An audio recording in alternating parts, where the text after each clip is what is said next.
Hello ladies and gentlemen, welcome to another exciting edition of Top Hat Chat. Would you like to do the rest of the intro? Oh, I can do.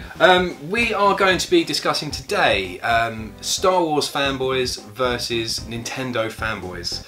We're trying to work out essentially who are the worst. So yes, we're going to work out who are more annoying online, Star Wars fanboys or Nintendo fanboys. Discussing horrible people. Yes, To me it feels very much like, who do you hate the most? And who do I hate the most? Yeah, I mean, you've had more experience of getting nasty comments about stuff. Have you done a lot of Star Wars content on your I don't think this is the first time I've talked about Star Wars in any context whatsoever. So are you anticipating hate? I don't really I feel know. like you kind of should be. It depends what I say in this video, I suppose. Yeah. So let's think about this. Nintendo fanboys and Star Wars fanboys. Let's talk about what's annoying about them first. Nintendo fanboys, from what my dealings with them, and I must say I've had a lot, they do not like any criticism whatsoever to Nintendo products, essentially. Yeah. Like, you would basically think that I'd committed the Holocaust or something with regards to just having a negative opinion about Breath of the Wild. Like, there is literally entire essays in my comment section about my Breath of the Wild videos because I expressed some negative opinions. Like, people felt the need to write long essays. But the thing is that although I dislike most of what you say most of the time, I agree with you. I enjoyed that, but here's another hilarious example as well. I made some videos a few months ago about the Switch being overrated and the Super Nintendo Mini being overrated. I expressed within that video that the fanboys, they can write as many negative comments as they want, because the more negative comments they write, the further my videos get pushed up in the algorithms, and due to that, I believe one of them got like 30,000 views, so point well proven. But this is what was quite funny. With the next video I uploaded, someone sent me a link to some weird forum where strange fanboys go to, like a discussion people was having, and someone had actually gone out of their way to start a whole forum post about how much they hated my video. And this is the best part, they specifically expressed and told everyone else on the forum to make sure that no one leaves comments on my video, because if they don't comment, less people will get to see my content. Wow, so you actually have your own hate group. Yeah, so people literally don't want money coming into my hands. That's how much that's how fanatical they are about Nintendo. Yeah. And also, whilst we're on this subject as well, fans. Fan is just an abbreviation, isn't it, for the word fanatic? Yes. And no one wants to be a fanatic. The thing that I don't like about the whole Nintendo thing is it's the extreme of anything. If you can look at anything that is associated with something that you like and not find criticism in it just because of its association, it makes you an arsehole. Yeah, an extremist. It just does. Yeah, all extremisms are bad. Yeah. Also, I'll just bring politics into this for a moment as well. Yeah. Don't worry, I'm not going to go into anything deep. Thank God. You get many people who are either, oh, I'm left wing, or oh, I'm right wing. In my opinion, if you claim to either be left or right wing, you are a complete moron. Yeah, you should because there's benefits of both sides. Yeah. That's why there's a bloody political establishment in the first place, because there are benefits to both sides. You can't be left wing or right wing and seriously believe that everything that relates to one side is correct. I completely agree. And on top of this as well, sorry to cut you off again. Okay. Although what I will say is, I'd say countries often either need a left more or a right more. That's what I would say. Okay. Like, you could argue, for example, I think we're getting further into politics than what get it out needs of politics. to be. Yes, let's get out of politics. Like, my idea of it is exactly the same thing. If you can't listen to people's points, then you're an idiot. You should be basing things on points of interest of what you want. Yeah. Like with Nintendo, if Nintendo release a bad console, then let them release it and acknowledge, yeah, it wasn't great. It's doable, isn't it? It's not hard. It's really not hard. Speaking of fanboys, this is interesting because, like I said, the Star Wars fan base seems to be very different. It's really different. To the Nintendo fan base. Star Wars fan base seem to have a very set idea of these three things are okay, and these first three things that happened later are definitely not. And the things that happened before are definitely not as well. And everything that happens before and after these so first I say things. that the annoying fanboys within the Star Wars universe are what I would call original trilogy fanboys. Yeah. And everything to them, what happened in the original trilogy was amazing. They were perfect films, and there was nothing wrong with them whatsoever. And because of how they've kind of put these films on such a pedestal, which they deserve to be on to some degree. Yeah. But because of that, anything what anyone produces outside of those 3 films to them is awful.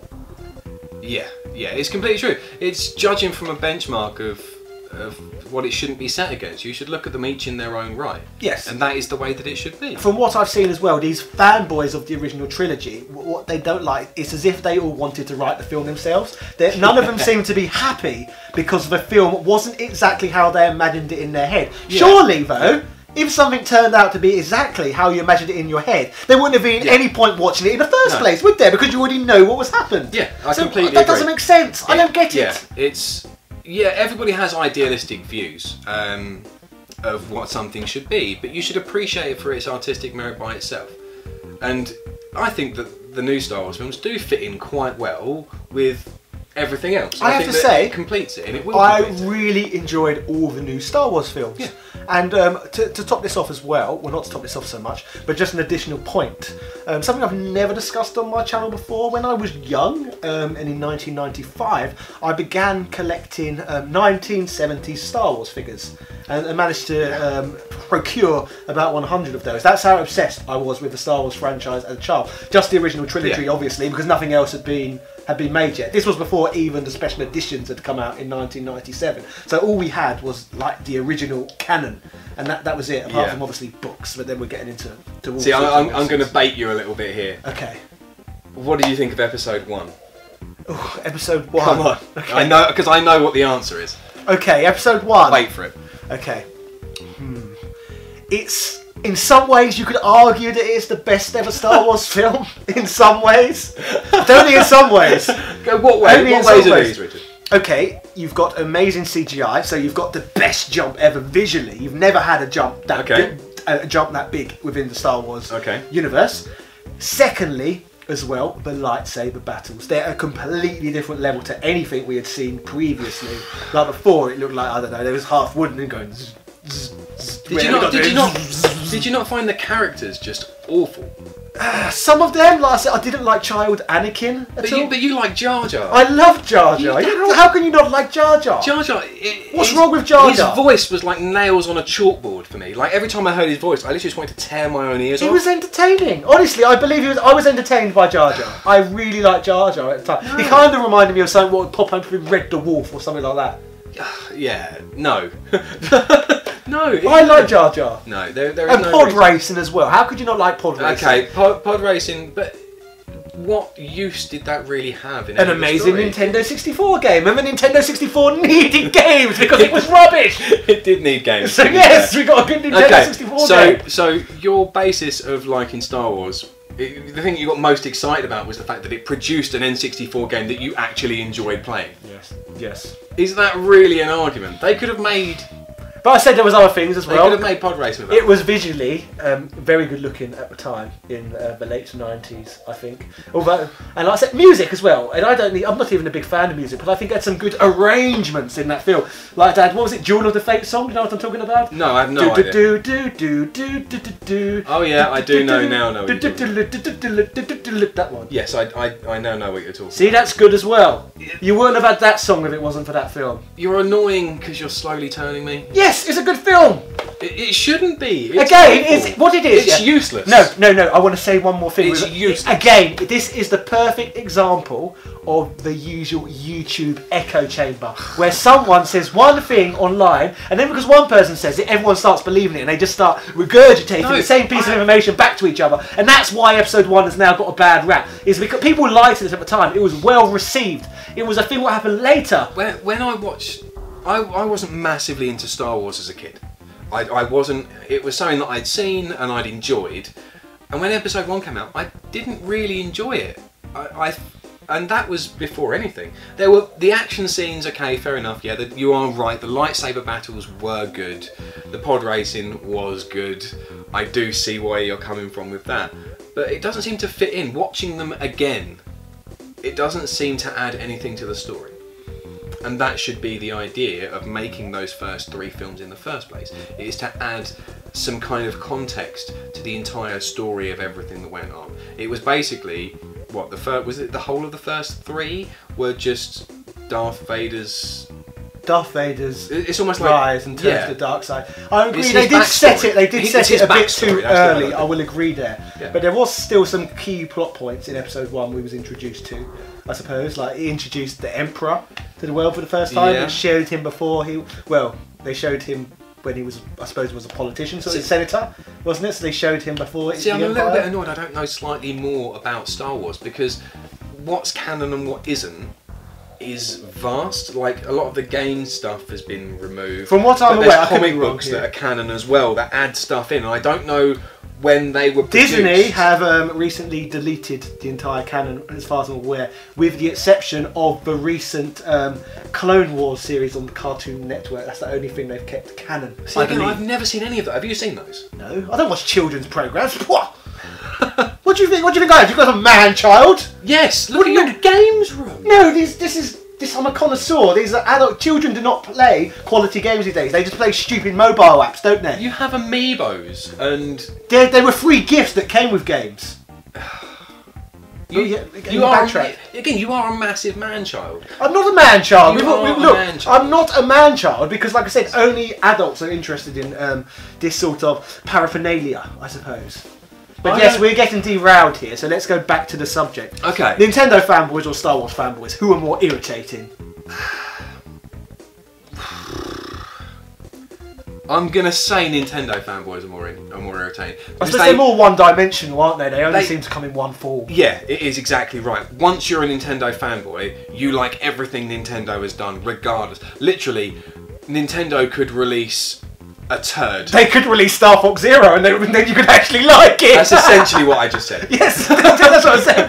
Yeah, they could literally release a polished turd, and Nintendo fanboys, because it had Nintendo stamped across the front of it, would pay over the odds for it. Yes. It's exactly the same as the SNES Mini.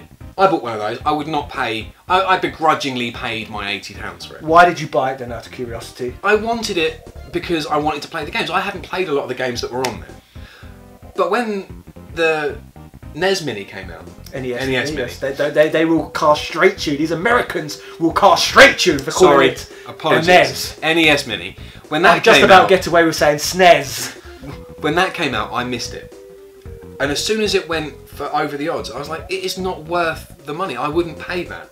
Whereas Yes. Nintendo fanboys want it because it's Nintendo. But let's be honest, we are going a little bit off track here, but with the NES, you would not have any nostalgia for it whatsoever. No. One, because of your age. Secondly, because the NES bombed in the UK, so... The only memories I have of playing an NES were the Mario All-Stars on the Super Nintendo. Yeah, that's what I said, Had he would not. NES games on it. That's it. Yeah, That's it. there's no chance he would have played the NES, because like I said, it was too niche in this country, especially for someone to have played it aftermarket. Obviously, there were people who would have played it. It would have been unlikely for you to have come across one. Funny enough, I played an Atari.